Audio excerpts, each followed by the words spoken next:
The leader of the Middle Belt Forum, MBF, Dr. Pugu Bitrus, has been at the forefront of fighting the curse of minority tribes of the Middle Belt. The crisis in the region occasioned by perennial invasion of the villages by armed bandits who sack villages and in the process kill and destroy properties necessitated the formation of the forum.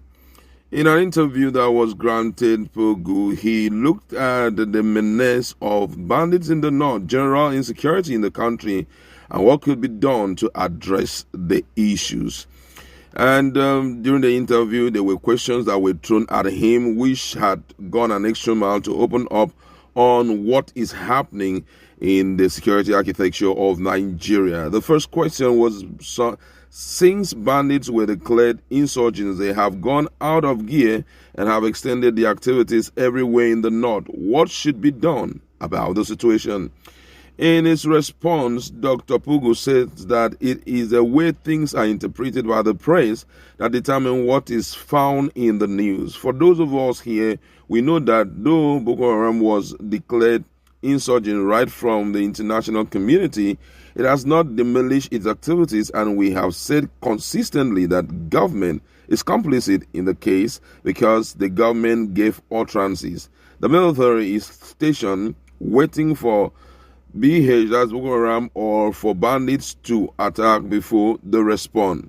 While they know their location, they don't go there to attack them or try to eliminate them. This has been the case, and so the change in nomenclature has not done any good or changed anything since their operation.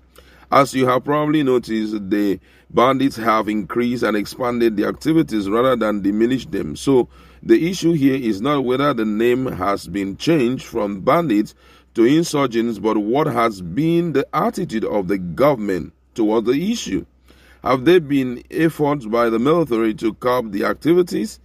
Is our military going after them in their location which they know, or are they still staying in their permanent location rather than going to fight those bandits?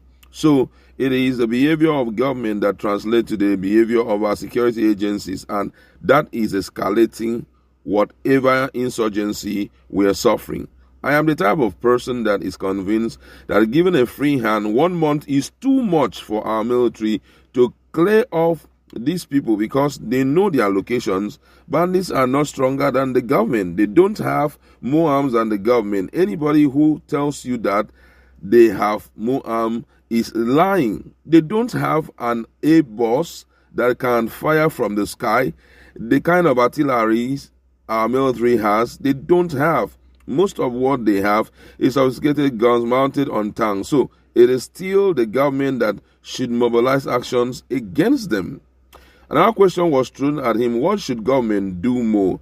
And in his response, Dr. Pugu said that the government should do the right thing, and it is not a matter of making a statement. For over 2 years now, as I am talking to you, Damboa has had roadblocks mounted by Boko Haram. The military is away and nobody is approaching them.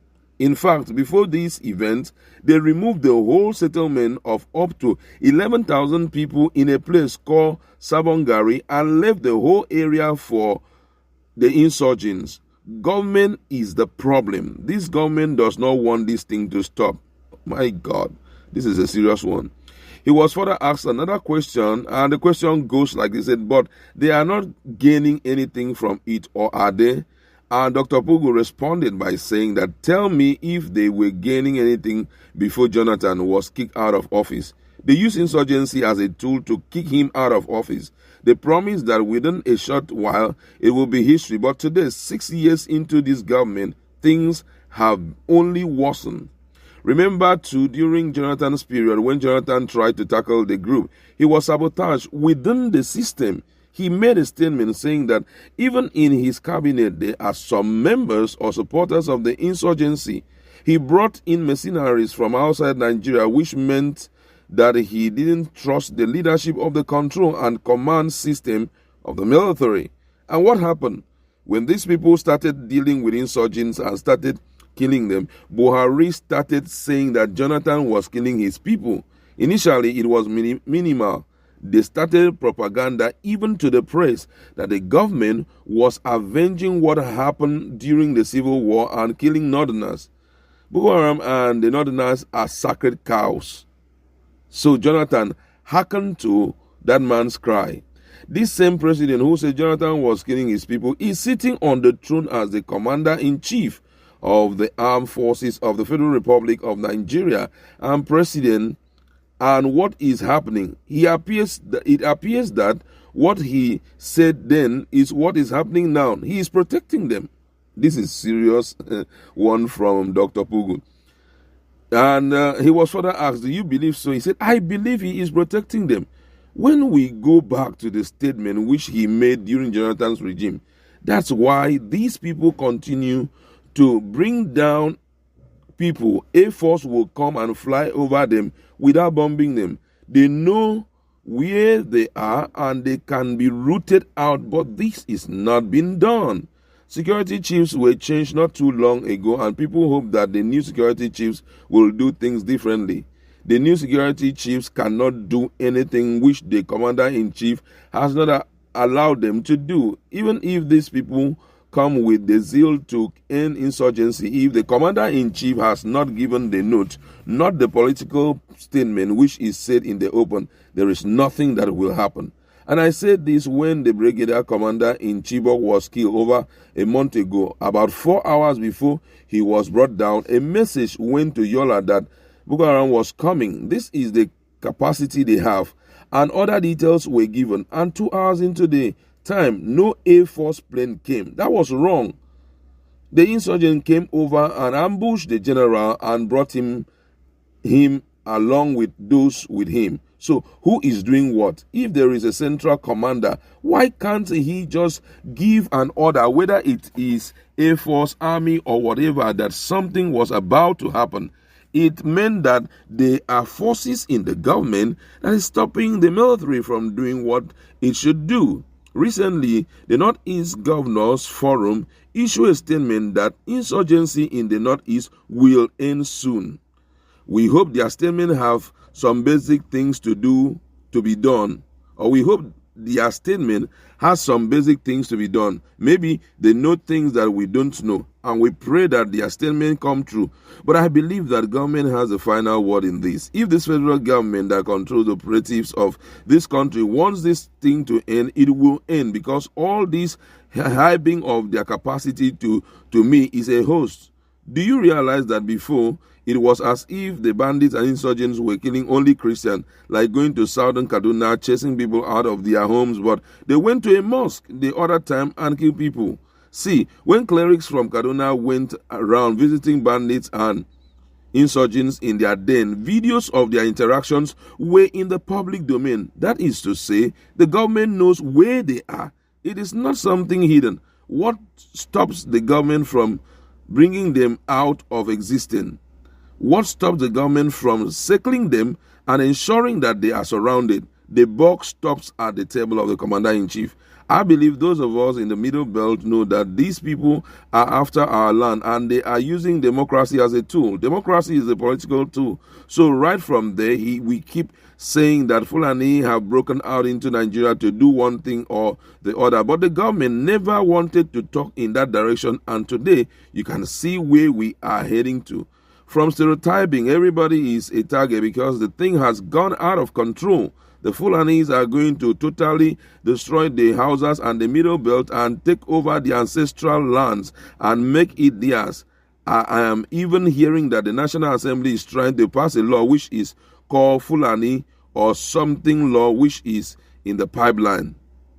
And he was further asked about that bill he talked about. So what's the bill about? He said it's about establishing a Fulani-specific settlement with privileges in all 19 northern states. So all these things are tied together. It appears that we are rewarding the violence and insurgency. When the indigenous houses are being deprived, Fulani is coming in and taking over our lands. The indigenous people in Plateau, over 100 villages, have been taken over by Fulani after the people have been killed, chased out of the ancestral land, and kept in IDP camps. The government never cared to return them to the ancestral land. Fulanis is occupying those lands, so insurgency itself has helped some people, especially the Fulani. The case of insurgents now is severe. They are on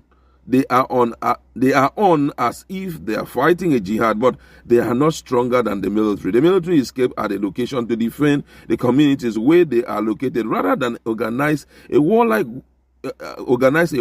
when we fought the civil war. So there is something wrong with the whole operation, and the buck stopped at the table of the chief commander-in-chief. The National Security Advisor listed 3 Islamic groups in Nigeria and identified them. Something is supposed to have been done, but unfortunately, it falls back to what I said. The problem is the government. The government has positioned powerful Nigerians in places of authority, even at international level, who can lobby for Nigeria. Remember, the Deputy Secretary General of the United Nations is a Nigerian. So, with such people in such position, they will certainly lobby for the country and cover up our sins, but sins of government can only be covered temporarily.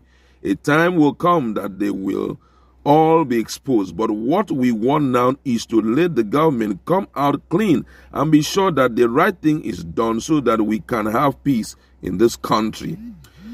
Dr. Pugu was further asked, is it not possible Nigerians are complicit because we live in communities and we know who our neighbors are? And in his response, he said some Nigerians have to be complicit because the communities where these people operate cannot operate in isolation. Some people in these communities have a sympathy for bandits and insurgents and their operations. They believe in their cause and help them to achieve it. Nobody is doubting that there are some people who supervise this agenda. There are some who feel that this agenda supports the ideology.